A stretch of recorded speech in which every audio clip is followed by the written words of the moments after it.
Hey guys, what's going on? It's Jim Bob and welcome to Let's Talk Cambridge United. You know what this series is about now. Who doesn't?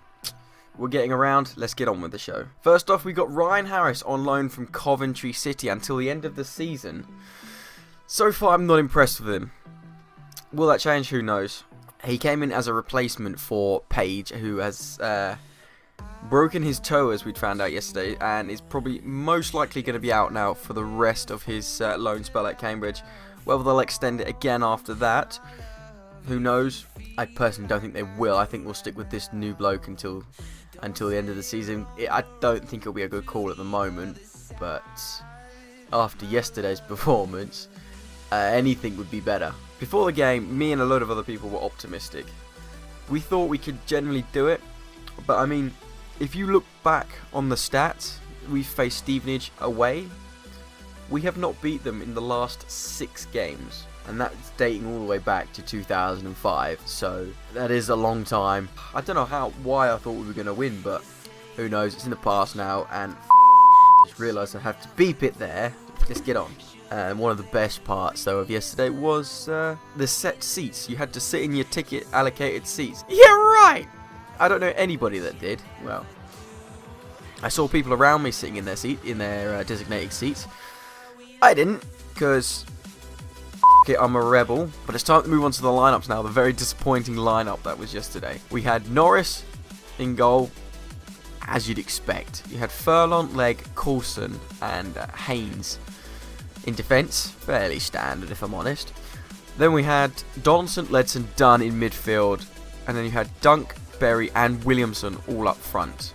We'll move on to the stats now of just how much behind we were all the time yesterday. So the only thing we were actually up on was possession. Stevenage had 48, we had 52. That was the only thing we were up on. Stevenage had 12 shots, we had 6. They had 6 on target, we had 3. They had 9 corners, and it feels like we had more than 2, but clearly not. They had 16 fouls, we had 10. Behind the whole time is what I'm saying now, and if you'd watch the game, if you watch the highlights, you'll know just how far behind we were. Moving on to the goals now. The first one, which should be up here if it isn't already, was quite a bad back pass from Coulson, and it allowed their striker to just get a tiny little run on Coulson and get and pretty much toe poked it into the net, as Leicester have just got a red card. So yep, Leicester are now down to 10 men and they're winning, but nevertheless this is Cambridge, not Leicester. The second goal looked like it went in off Harrison's hand. Norris sort of saved it, and then it went back out and smacked Norrison in the hand and went in. Norris immediately ran over to the referee to protest the handball, which a lot of people did. And while Norris was protesting all this, he actually picked up a yellow card and was expected, because not of the protest, but because of he ran over to the referee and pushed him. So not smart from you there, Will, or as people are starting to call you now, Manuel Norris. So we're going to move on to my thoughts now of the game, and don't expect anything positive to come up about this. It was obviously a bad performance, so I'm going to be picking out a few bad things. Obvious, it was a poor game. Second of all, the marking was absolutely shocking.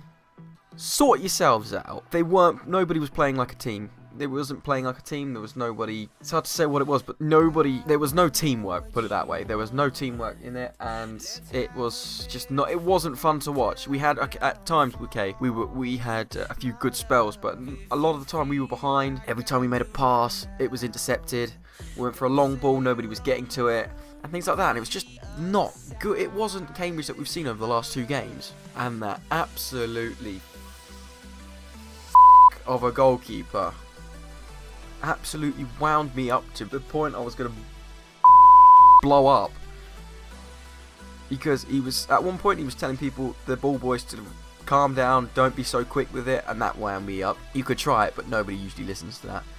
And then every time he went to go take a free kick, he'd automatically go back to his posts and start cleaning his I'm not going to swear, start cleaning his boots. I don't know how the referee didn't pick this up sooner. He didn't pick it up until right near the end when he finally booked him. He'd been doing it the entire game, even when they were only 1-0 up, and it was winding everybody up. I think it even wound up Stevenage at one point, the actual Stevenage fans, but oh well. I actually do have a couple of positives, and one of the positives was Manuel Norris making 3 fantastic saves to stop them going 2-0 up in the first half, which was absolutely brilliant. And finally, Leon Legg, the amount of shots he stopped coming in, the amount of goals he actually probably stopped coming in was unreal. The only thing he wasn't happy about himself, he kept giving away too many corners, but it was still good from him. It's another good performance from him. Him and Coulson out the back are unbelievable. We're going to move on to final thoughts now of the week. We need to sort teamwork out, quite obvious. We need to start playing as a team, not as a bunch of boys. Our new left back, Haynes, I think his name was, I've forgotten it already. He needs to start going in a bit harder with his tackles and start tracking back a bit more. He's gone too far forward half the time. He wasn't coming back at the right times, and they were just going down the left wing the whole time. It wasn't what you want to see. We need to become more rigid at the back. Well, we just need to become more rigid overall. Make some passes that aren't going to get intercepted the whole time. Not give the ball away as much. That's what you need to focus on. Screw going for the long balls all the time. Go for the short passes, because when we strung some short passes together yesterday, it went really well. But when we put a lot of long passes together, nobody was getting to him, and it just wasn't working out. And videos for the upcoming week, there will possibly be one on the Monday night, because I might be going to see the Cambridge United under-15s play Liverpool. But I'm not 100% on that yet. If there is, I will try and do another highlights video on that, just for you guys that don't go, because it might be interesting to watch. I might even do a Let's Talk video for it as well, but I don't know, because I need to find out what's going on. And I will hopefully be at the York game next weekend, where hopefully we've made some improvements, and if we haven't, you will definitely hear about it. But anyway guys, I hope you've enjoyed this one as much as I have recording it. If you did enjoy this, hit the like button. If you're not subscribed already, hit the subscribe button. I think I've said that twice now. But anyway guys, I shall see you next week, or Monday. I can't remember, I'm already losing it. But anyway guys, I will see you at the earliest of Monday, at the latest of Saturday. Enjoy your week. Peace!